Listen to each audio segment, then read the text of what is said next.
Assalamualaikum warahmatullahi wabarakatuh. Perkenalkan, nama saya Muhammad Fatih Hidayah dengan NIM 2414010004. Di sini saya akan membahas tentang Al-Qur'an surah At-Tahrim ayat 10 sampai 12. Saya berasal dari kelas 4 PAIA ya. Di sini kita akan membahas tentang Quran surah At-Tahrim ayat 10 sampai 12. Mari kita baca ayat tersebut. A'udzu billahi minasyaitonir rajim. Bismillahirrahmanirrahim. Daraballahu masalan lilladzina kafaru imrahu nuhin wa amrahu lutin kanat tahsu aidaini min ibadina salihin fakhat natalaha faqanatahuma falam yughtina anhuma minallahi syai'an wa qila dakhulan nara ma'ad dakhilin wa daraballahu masala lillazina amanu imra'atu فرعون إذا قالت ربي أبني لي عند بيت في الجنة وتحني من فرعون وعمله ونجني من القوم الظالمين ومريم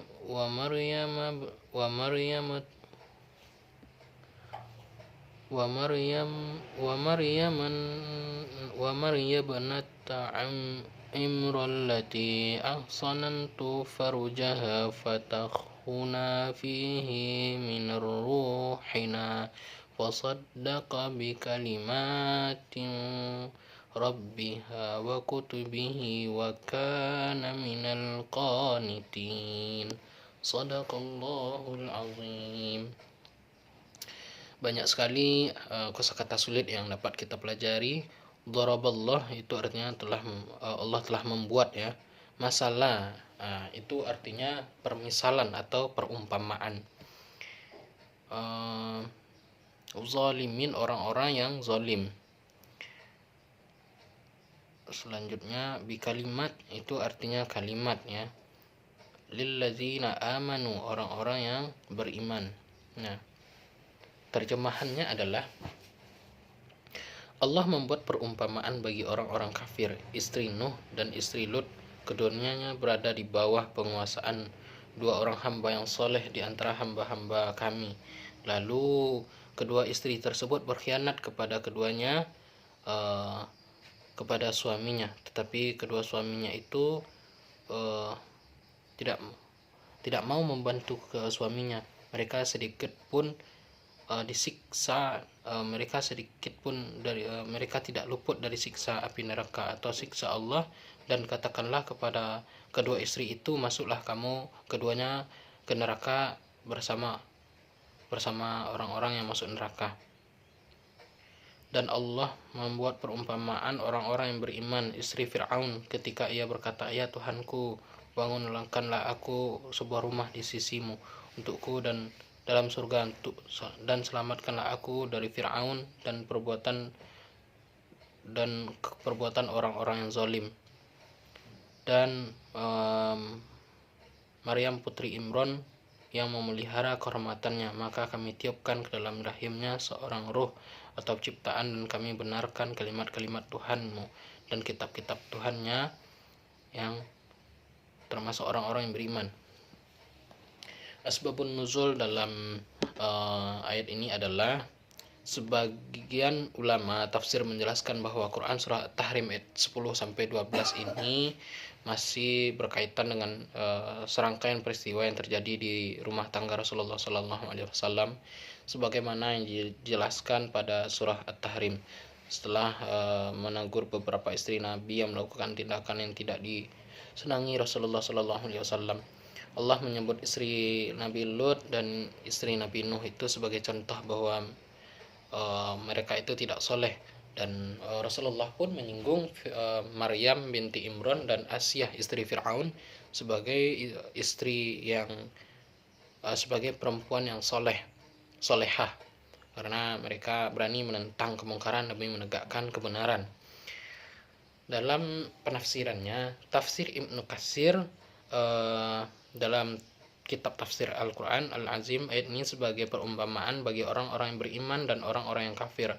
Ayat 10 menjelaskan bahwa istri Nabi Nuh dan istri Nabi Lut adalah wanita yang kafir, meski mereka hidup bersama Rasul yang senantiasa membimbing atau memberikan arahan yang baik kepada mereka. Ayat 11 itu menjadikan Asyah binti Maryam, Asyah binti Muzahim atau istri Fir'aun sebagai teladan bagi orang yang beriman walaupun bersama dengan raja yang paling kejam.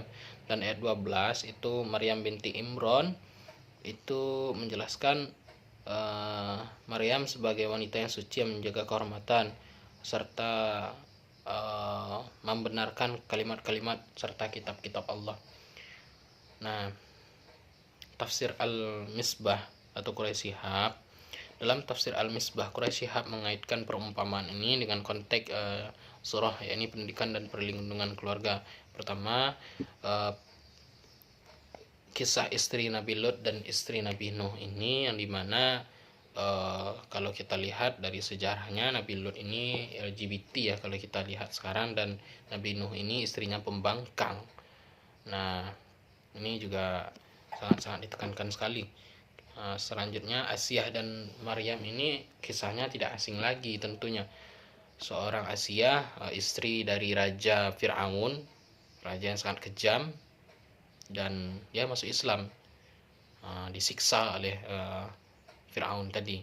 Maryam itu wanita solehah yang menjaga kehormatan dirinya, tapi Allah meniupkan satu roh atau ciptaannya kepada rahimnya sehingga muncullah Nabi Isa. Banyak sekali nilai-nilai pendidikan. Yang pertama, pendidikan akidah yang mengajarkan bahwasannya kita itu haruslah menekankan Allah daripada yang lain ya. Selanjutnya, pendidikan tanggung jawab. Setiap manusia bertanggung jawab atas amal perbuatan yang dilakukannya. Selanjutnya, keteguhan iman, keteladanan Aisyah yang menunjukkan bahwa mempertahankan iman itu lebih baik mati dengan iman, dengan Islam, ketimbang hidup dengan kedurhakaan. Selanjutnya, pendidikan akhlak, yang dimana teladan menjaga kesucian yang dicontohkan oleh Maryam binti Imron tadi, serta pendidikan istiqomah, keberhasilan seseorang dalam mencapai kemuliaan di sisi Allah itu memerlukan keteguhan hati dan konsistensi. Nah, mungkin itu saja yang dapat saya sampaikan. Salah dan janggal mohon maaf. Assalamualaikum warahmatullahi wabarakatuh.